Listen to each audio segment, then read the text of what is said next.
राम राम जी। आज तो देश के सदन में भी राम राम जी ही चल रहा है। जी राम जी कानून पे आज संसद में चर्चाएं आगे बढ़ रही हैं। संभवतः कृषि और ग्रामीण विकास मंत्री जी उस विषय पे विभिन्न पार्टी के दल के सांसदों द्वारा उठाए गए सवालों का उत्तर भी अभी लोकसभा में दे रहे होंगे। और इस सब के बीच इतना महत्वपूर्ण समय और अपना कीमती वक्त आपसे मिलने के लिए निकालते हुए यहाँ आए महामहिम आचार्य जी का मैं बागपत के सभी इस धरती के ओर से जनता के ओर से अभिवादन करता हूँ और आभार व्यक्त करता हूँ। इनके मन में हृदय में किसानों के लिए एक भावना है कि वे चाहते हैं कि किसानों का सशक्तिकरण इस देश को आगे ले जाने वाला एक महत्वपूर्ण काम है और चुनौती भी है। और जो भी इनको अवसर मिलता है, जो भी इनको पद मिलता है, मंच मिलता है, वो उस ओर सभी का ध्यान भी आकृष्ट करते हैं और प्रयास भी करते हैं कि आज का किसान जहां एक तरफ आधुनिकता की ओर जा रहा है, वहीं उसकी लागत भी नियंत्रण में रहे और आर्थिक तरक्की और प्रगति के पथ पे किसान और किसान का परिवार, उसके साथ जुड़ा हुआ श्रमिक और संपूर्ण ग्रामीण भारत चल पाए। तो मैं धन्यवाद देता हूं। जब मेरी भेंट माननीय राज्यपाल जी से हुई थी तो 5-10 मिनट की बातचीत में मुझे लगता है 2 मिनट उन्होंने चौधरी साहब पे अपनी स्मृति बताई और फिर उन्होंने मुझे बताया मैं चौधरी साहब की कर्मभूमि को एक बार खुद देखना चाहता हूं और मैं चाहता हूं कि आप किसानों की कार्यशाला लगाओ। और मैं खुद व्यक्तिगत तौर से जो मेरे अनुभव हैं एज अ किसान, और आज राज्यपाल के बड़े पद को, संवैधानिक पद को एक दायरे के साथ, एक डिग्निटी के साथ आप निभा रहे हैं, लेकिन मुख्य तौर पे आप एक शिक्षक भी हैं और एक किसान हैं। गुरुकुल की शिक्षा पद्धति को, भारतीय संस्कारों को जीवंत रखने के लिए आपके प्रयास रहे और गांव के लोगों के लिए, गांव की अगली पीढ़ी को सशक्त बनाने के लिए, राष्ट्र के मुख्यधारा में उसको लाने के लिए जीवन भर के आपके प्रयास रहे। और उसी के सम्मान में आज आपको एक बड़ा दायित्व मिल रहा है और मुझे पूरी उम्मीद है कि आज का ये कार्यक्रम उपस्थित सभी के लिए बहुत लाभ का रहेगा। सभी लोग यहाँ से जब लौटेंगे तो उनको महसूस होगा कि आज एक अच्छे कार्यक्रम में शामिल हुए। और इसलिए मैं इस कार्यक्रम को कराने में सभी जुटे कार्यकर्ताओं को धन्यवाद देता हूँ। जयदेव जी, जिनका अभी जीवन का रास्ता, जीवन पथ पे उन्होंने क्या क्या हासिल किया है, अभी कम ही उम्र है, आगे भी बहुत कुछ करना है, उनके साथ भी हम सब की मनोकामनाएं हैं, शुभकामनाएं हैं। सब लोग चाहते हैं कि मैं अपने गांव का विकास करूं, अपने क्षेत्र का करूं। और ऐसे में जयदेव जी और कुछ संभ्रांत लोग जब कुछ दिन पहले मेरे पास आए थे, उन्होंने मुझे कहा कि हम चौधरी अजीत सिंह जी की यादगार, उनकी स्मृति में कुछ करना चाहते हैं और उनके मन में इच्छा थी कि हम चौधरी अजीत सिंह जी की एक मूर्ति लगवाना चाहते हैं। तो उस समय हमने बात की कि मूर्ति अच्छा है और अगर समाज के लोग ऐसा निर्माण करना चाहते हैं तो मैं सहयोग करूंगा। लेकिन चौधरी अजीत सिंह जी के जो कोशिश थी अपने लोगों के लिए शिक्षा से नौजवानों को जोड़ने की, वो खुद IIT खड़गपुर से पढ़े थे, फिर विदेश में जाके उन्होंने, और उस समय बताते हैं कि चौधरी चरण सिंह जी को उनकी पढ़ाई में सहयोग करने के लिए भी शायद कुछ लोगों से पैसे जुटाने पड़े थे। तो वो भी एक दौर था जो बड़े राजनेताओं के पास वो चकाचौंध और संसाधन नहीं होते थे अपने परिवार के लिए भी। तो चौधरी अजीत सिंह जी ने फिर 20 साल बाहर विदेश में रहे और जब जनता की क्षेत्र की पुकार आई, अपने उस जीवन शैली को छोड़ के आपके प्रति उन्होंने अपना जीवन समर्पित किया और पीछे कभी मुड़ के नहीं देखा। उन चौधरी अजीत सिंह जी के स्मृति में आज एक पुस्तकालय का भी उद्घाटन यहाँ शिक्षण संस्थान में हुआ है। मैं बधाई देता हूं सभी यहाँ गांव वालों को।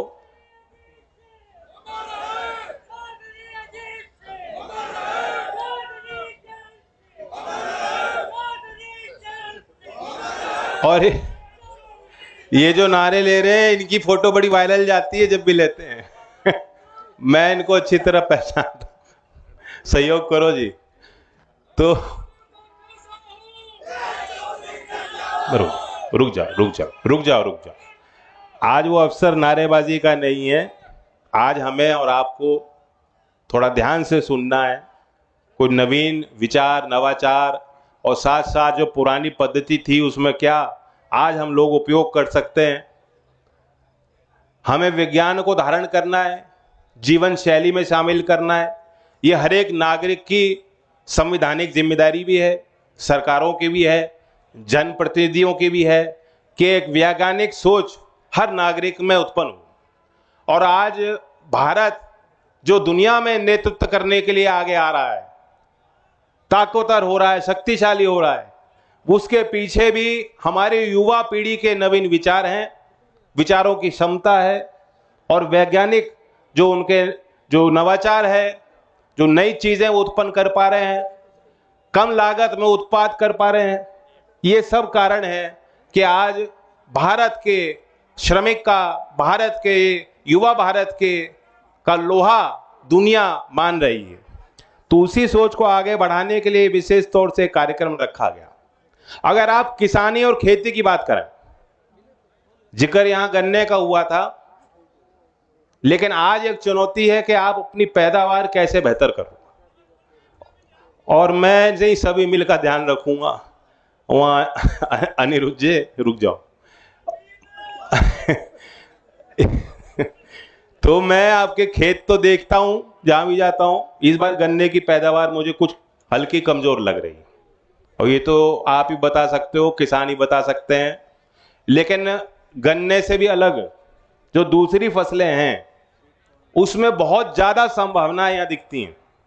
बिल्कुल दिल्ली देश की राजधानी के समीप हो, एनसीआर क्षेत्र में आप हो, और मैं नहीं देख पाया, लेकिन महामहिम गवर्नर साहब मुझे बता रहे थे कि जो आज वो एक आधुनिक यूनिट देख के आए हैं, उनका कहना ये था कि ऐसा गांव में, ग्रामीण क्षेत्रों में ऐसे यूनिट, ऐसी जो प्रौद्योगिकी है, ऐसे उत्पाद के केंद्र और बनाए जाने चाहिए, और उन्होंने कमी इस तरह से देखे हैं।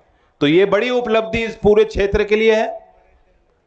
केंद्र सरकार की भी कोशिश है, कई योजनाएं, लेकिन कारण है कि बहुत लोग जो छोटे उद्यमी हैं, जो अच्छे किसान हैं, जो अच्छी खेती कर रहे हैं, बहुत इन योजनाओं की जानकारी किसानों को नहीं होती। अब मैं एक सवाल आप सबसे पूछूंगा, आप हाथ खड़ा करके बताना। फार्मर प्रोड्यूसर ऑर्गेनाइजेशन, यानी यहां तो वैसे ही बहुत कम जमीन के काश्तकार हैं, बहुत कम छोटे छोटे खेत हैं। आप समूह बनाओगे तभी जो मंडी में जो बड़ी ताकतें हैं, जो भाव तय करती हैं, भाव निर्धारण में उनकी बड़ी भूमिका होती है, खरीद में उनकी बड़ी भूमिका होती है, प्रसंस्करण करके आगे बेचने में उनकी बड़ी भूमिका होती है। उन व्यापार की कड़ियों में किसान की हिस्सेदारी बेहद कमजोर है और बहुत कम है, उसे बढ़ाने की जरूरत है। तो मैं सवाल पूछता हूं कि किसान के समूह के लिए एक नई व्यवस्था जो बनाई गई वो फार्मर प्रोड्यूसर ऑर्गेनाइजेशन की, एफपीओ की है। यहां कितने किसान ऐसे हैं जो किसी एफपीओ के सदस्य हैं या किसी ने बनाया हो एफपीओ? कुछ हाथ यहां बगल में खड़े हुए, इनको सम्मानित आज किया जाएगा मंच से, इस कोशिश में कि इनको देखते देखते आज जो ऐसा कर रहे हैं कल को वो ऐसा करेंगे। आज तो हाथ हिला रहे कि हम नहीं, कल को मुट्ठी बांधेंगे, कहेंगे हम भी हैं। एफपीओ के माध्यम से आज एफपीओ में जो उत्पाद हैं, समूह बना के आर्थिक तौर पे जो योजनाएं हैं उनका लाभ लेके, ग्रांट की स्कीम है, सब्सिडी की स्कीम है, आप विदेश में भी अपने उपज को पहुंचा सकते हो। आज जो कृषि का निर्यात है टोटल, उसमें से सिर्फ 25% जो प्रोसेसिंग आइटम है वो 25% का ही उसमें शेयर है। और दूसरे देशों से आप तुलना करोगे तो वहां तो 70-80% जो है प्रोसेस्ड एक्सपोर्ट होता है। तो कितनी बड़ी संभावना है इसमें। कुछ लोगों ने आकलन किया है और संभावना कितनी है बताई कि 2032 तक अगले 4-5 साल में हमारा फूड प्रोसेसिंग इंडस्ट्री 30% बढ़ सकता है। 40 लाख करोड़ का उद्योग इस देश में खड़ा किया जा सकता है और उस उद्योग से सीधा लाभ किसानों को मिलेगा। यहां मैं गन्ना उद्योग का उदाहरण देता हूं, ये तो सबको मालूम है। चौधरी अजीत सिंह जी जब पहली बार सरकार में शामिल हुए थे, मंत्री पद पे उन्होंने शपथ ली थी, तो वो उद्योग मंत्री का दायरा, वो जिम्मेदारी उनको दी गई थी। और उसके बाद उन्होंने कोशिश की कि क्षेत्र में औद्योगिकरण हो, लेकिन कौन से उद्योग?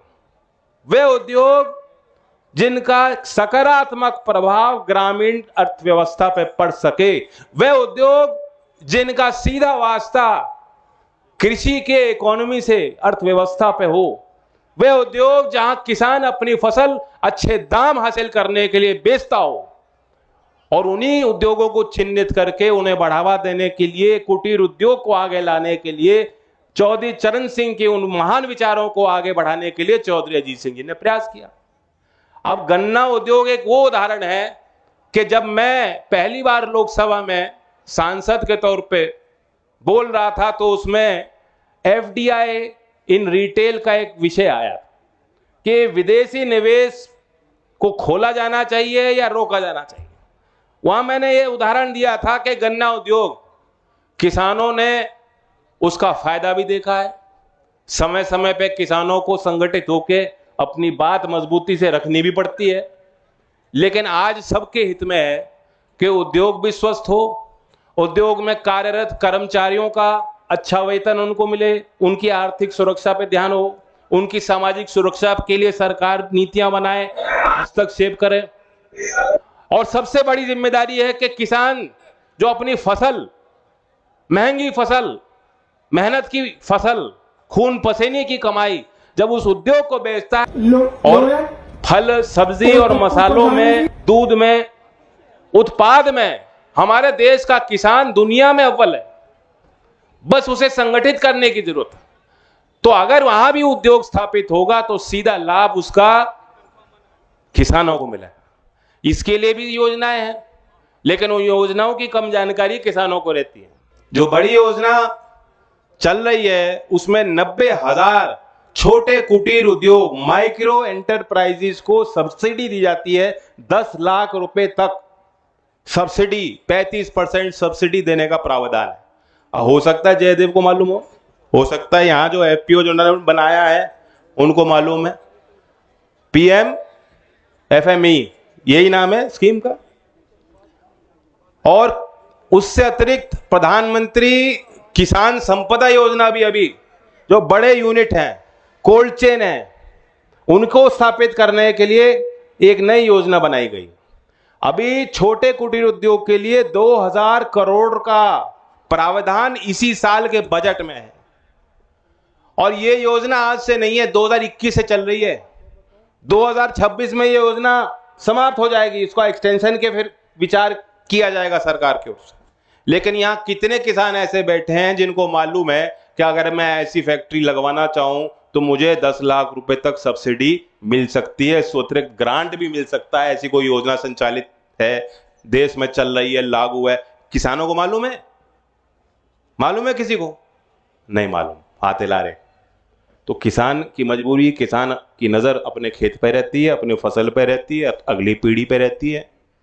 और इसलिए बेहद जरूरी है कि हम छोटे छोटे संगठन किसानों के बनाएं और उनको मजबूत करें। ये भी जरूरी है कि समय समय पे हम कार्यशाला लगाएं। आज आधुनिकता के इस दौर में जहां आर्टिफिशियल इंटेलिजेंस का नफा नुकसान दोनों है और हर क्षेत्र में उसकी दखलंदाजी है, हर क्षेत्र में उसका प्रभाव है, और हर क्षेत्र में जो कार्यरत लोग हैं जिनकी आजीविका उस काम से आधारित है, उनको आज समय मिल रहा है कि वो उस चीज को समझ लें। आज एआई का हस्तक्षेप खेती किसानी पे भी पड़ रहा है। और आपको मालूम है, बीते दिनों शिक्षा मंत्री धर्मेंद्र प्रधान जी को साथ लेकर यहीं सरदार पटेल जो उत्तर प्रदेश की राजकीय कृषि विश्वविद्यालय है, उसमें एक आधुनिक लैब का हम लोगों ने उद्घाटन किया। और उसमें आईआईटी रोपड़ जो एआई एंड एग्रीकल्चर में सेंटर ऑफ एक्सीलेंस स्थापित करने के लिए जिसको एक काम भारत सरकार द्वारा सौंपा गया है, उसके विशेषज्ञों को बुला के उस लैब का निर्माण कराया गया। लेकिन कितने यहाँ किसान हैं, वो लैब अभी चल रही है, वहां वैज्ञानिक उद्यमी किसान कार्यशाला लगाने की जिम्मेदारी, नए जो प्रोडक्ट आ रहे हैं जो सस्ते भी हैं सुलभ भी हैं, जिनका आपका लाभ मिलेगा किसान को अगर वो अपने फसल में उनका प्रयोग करेंगे। कितने ऐसे किसान हैं जो वहां गए? कोई गया है? कुछ ही उसी कार्यक्रम में गए होगे जब मैंने बुलाया, उसके बाद नहीं गए? गए गए तो यही सरदार पटेल यूनिवर्सिटी देखिए, मैं उनको कहूंगा यहां भी कार्यशाला लगाएंगे, आप गए। तो ये अंदर से जो झिझक है हम लोगों की, झिझक दूर करनी पड़ेगी, इन विषयों को समझना पड़ेगा। कोई कठिन नहीं है, बागपत का आदमी दुनिया में मिल जाता है। आप ये मत सोचो कि ये चीज संभव नहीं। वैसे ही मैं यहां उपस्थित किसानों के अगली पीढ़ी नौजवानों को कहना चाहता हूं, एक मैंने 2 महीने पहले नया कार्यक्रम चालू किया है, उसमें शिक्षा मंत्रालय और कौशल मंत्रालय दोनों मिलकर काम कर रहे हैं और आईटी मिनिस्ट्री को भी हमने साथ रखा। बिल्कुल निशुल्क मात्र 15 घंटे का एक हमने कोर्स बनाया। उसमें भारतीय कंपनी HCL, इन्फोसिस्टम, माइक्रोसॉफ्ट, नौजवानों ने माइक्रोसॉफ्ट और HCL का नाम सुना है? सुना है। मेटा, नेस्कॉम, जो पूरे देश की विख्यात आईटी के क्षेत्र में कंपनी हैं, सॉफ्टवेयर बनाती हैं, प्रोडक्ट बनाती हैं, सर्विस देती हैं, सारी कंपनियों का एक समूह है, वो संगठन नेस्कॉम है। जैसे यहां इस्मा है शुगर मैन्युफैक्चरर का, या आप यूनियन बना लेते हो किसान भाई, तो वो समझो उनकी यूनियन है। उन्होंने भी हमें कोर्स दिया और बिल्कुल निशुल्क। हमने, हमारा लक्ष्य था कि 6ठी से लेके 12वीं तक जो बच्चे हैं, कोई सरकारी स्कूल में है, कोई गवर्नमेंट एडेड में है, कोई प्राइवेट में है, गांव के बच्चे हैं, उनके लिए कोर्स, ये कार्यक्रम बिल्कुल निशुल्क। 15 घंटे का कोर्स करोगे, उनको एकेडमिक क्रेडिट भी मिलेगा और माइक्रोसॉफ्ट जैसी बड़ी कंपनी, विदेशी कंपनी, बड़ी कंपनी का भी सर्टिफिकेट मिलेगा। और वो कोर्स किस विषय पे है? आर्टिफिशियल इंटेलिजेंस पे, एआई पे। उसी विधि से जुड़ा हुआ है जिसका जिक्र मैं अभी कर रहा था, जिसका प्रभाव आपके खेती और किसानी और जीवन के हर पहलू पे पड़ रहा है। कितने ऐसे नौजवान हैं जिन्होंने कोर्स यहां किया? चलो वेरी गुड। अभी मैंने भी नहीं किया, मैं भी ये कोर्स करने वाला हूं, मैं भी खुद कोर्स करने वाला हूं। और नए साल में 1 जनवरी को आप देखेंगे एक बड़ा कार्यक्रम, महत्वपूर्ण कार्यक्रम, जिसका एक बड़ा संदेश देश और दुनिया में जाने वाला है। महामहिम राष्ट्रपति के आशीर्वाद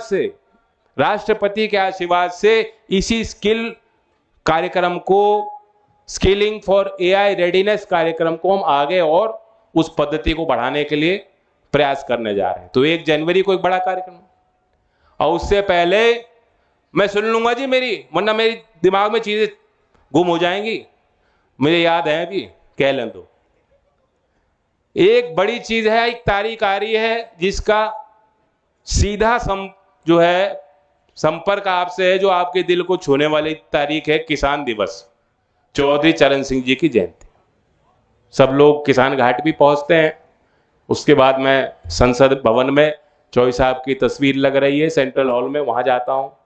अब वे संविधान भवन के तौर पे उस भवन को दिया गया है टैग, मैं वहां जाऊंगा। लेकिन उस दिन मैंने कार्यक्रम अपने मंत्रालय में रखा। चौधरी चरण सिंह जी किसानों के नेता थे, ये तो सब जानते हैं। वे ग्रामीण भारत को देश के विकास से जोड़ के देखते थे, वे सब लोग जानते हैं। लेकिन चौधरी साहब एक कुशल प्रशासक थे, इस ओर हमारा ध्यान जाना चाहिए। और इसलिए मैंने एक हफ्ते का मंथन कार्यक्रम अपने 23 तारीख को मैं अपने कार्यालय में दिल्ली में करूंगा, कौशल विकास भवन में। वे पब्लिक का कार्यक्रम नहीं, आपको आने की जरूरत नहीं, आप तो चौबे साहब को याद करना, यहीं क्षेत्र में कार्यक्रम होंगे। किसान घाट पे आना। लेकिन मैंने सभी अधिकारियों को कहा है कि आप सोचें कि आपकी जो ये प्रणालियां हैं, ये फॉर्म भरो, ये प्रमाण पत्र दो, यहां अप्लाई करो, फिर दोबारा अप्लाई करो, फिर सत्यापन करो, उसके बाद जो किसी योजना का लाभ आप ले पाते हो। एक आम व्यक्ति के लिए, आम नागरिक के लिए सरकारी योजनाएं सुलभ होनी चाहिए। बताओ, राजी हो इस बात के लिए? नहीं हो? जैसे मैंने आज आपसे पूछा, इन योजनाओं का जानकारी आपको नहीं, तो सरकार का भी ये निरंतर प्रयास है। जन विश्वास कानून आया था कि हम पुराने कानूनों को समीक्षा करके स्टैट्यूट बुक से हटाएं। अभी संसद सत्र में भी एक रिपील कानून जो है पारित हुआ, और उसी प्रयास को आगे बढ़ाने के लिए मैंने 1 सप्ताह का समय अपने कार्यालय को दिया है, मंत्रालय को दिया है। फिर 1 जनवरी जो नया वर्ष है उसकी शुरुआत मैंने कहा है कि आप एक समीक्षा करके एक मसौदा तैयार करें, व्यवस्था बनाएं कि हम अपनी कौशल विकास मंत्रालय में प्रत्येक योजना को शुरुआत से लेकर आखिर तक, लाभार्थी तक देखेंगे कि उस प्रणाली को हम कैसे सरल और सुलभ और आपकी पहुंच तक उसे पहुंचाने के लिए बना सकें, कोशिश करें। मैं, क्योंकि आज संसद भवन में जीराम जी की चर्चा हो रही है, उस विषय पे मैं इतना ही कहूंगा कि किसानों की बड़ी मांग होती थी कि उस योजना को कृषि क्षेत्र से जोड़ा जाए, जो ग्रामीण क्षेत्र के श्रमिक के लिए वो योजना बनाई गई। समय समय पे बात उठती आई है, और एक लिहाज से देखें, जो कृषि एग्रीकल्चर सीजन के जो 2 महीने हैं साल के कैलेंडर से, इस कानून का प्रस्ताव यही है कि उन 2 महीनों में वो श्रमिकों को उस योजना में काम ना दिया जाए, ताकि जो खेतीहर मजदूर हैं, जो आप खेत में जो किसान के साथ मिलकर काम करते हैं, उनकी उपलब्धता खेती और किसानी के लिए बढ़ सके। तो इसका सीधा लाभ किसान वर्ग को मिलने जा रहा है, हमारे प्रोडक्शन को मिलने जा रहा है, और उसी कानून की चर्चा अभी संसद में चल रही। तो मैंने महामहिम से अनुमति ली है, और हम पंचायती मिजाज के लोग हैं। मैं एक चौधरी चरण सिंह द्वारा एक किताब जो शिष्टाचार उन्होंने लिखी थी, सबको ही ध्यान होगा, ये उन्होंने उस समय लिखी थी जब वो खुद जेल में थे, और उस समय जो जेल के अंदर थे लोग इमरजेंसी के विरुद्ध, उन नेताओं को यह एहसास नहीं था कि कभी भी वो शायद बाहर आ पाएंगे और लोकतंत्र दोबारा इस देश में स्थापित हो पाएगा कि नहीं।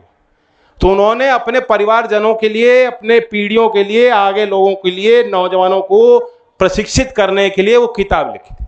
शिष्टाचार किताब में उनकी एक बात, उन्होंने ये उनका कहना था कि जैसा व्यवहार और आचरण और सेवा और सहायता की अभिलाषा आप दूसरों से करते हो, सर्वप्रथम आपको दूसरों के प्रति ये अपने व्यवहार में जोड़ना होगा, और यही आपका प्रमाण पत्र है जो जीवन के रास्ते में, जीवन के पथ में आपके काम आएगा। जो कोई नवीन व्यक्ति आपसे मिलेगा तो उसी प्रमाण पत्र को देख के, आपके व्यवहार को देख के आपको आंकेंगे। तो ये चौधरी साहब के लिखे गए वो शब्द मुझे लगता है कि आज बहुत प्रासंगिक हैं। आज हमारे बीच एक बड़ी शख्सियत हमारे बीच है, और समय निकाल के महामहिम गवर्नर साहब आए हैं, राज्यपाल जी, मैं उनको धन्यवाद करता हूं। और खेती के विभिन्न पहलुओं को, प्राकृतिक खेती को बढ़ावा देने के लिए जो नए नए रोग आ रहे हैं, नई विधियां आ रही हैं, उनको कैसे हम उपयोग करें, और जलवायु परिवर्तन का इतना महत्वपूर्ण विषय आज धुंधसी हमें दिखाई दे रही है। तो उस नए चीजों को लेते हुए, चुनौतियों को देखते हुए किसानों को क्या करना है, उस पर अपनी बात रखना चाहेंगे। बहुत लंबा अनुभव इनको है, और इनके मन में एक ये टीस है, वो चाहते हैं कि किसान इस पद्धति को समझें। तो मैं आपसे आग्रह करता हूं, क्योंकि मुझे वहां पार्लियामेंट में जाना है, और पार्टी का विप है, पार्टी के हमारे प्रतिनिधि भी वहां बोलेंगे, हमारे इसी क्षेत्र के सांसद भी इसलिए इस मंच पे उपस्थित नहीं है। तो उस कार्यक्रम के नाते मैं आपसे आज्ञा लेता हूं, लेकिन आप सब यहाँ जो है इस कार्यक्रम की शोभा को बढ़ाते रहना, और मुझे पूरी उम्मीद है कि जैसा आशीर्वाद आपने हमेशा दिया आप देंगे, और महामहिम राज्यपाल जी के स्वागत में और उनके बोले गए शब्दों को अपने व्यवहार में शामिल करेंगे, अपने पद्धति में शामिल करेंगे। इन्हीं शब्दों के साथ जय हिंद, जय भारत।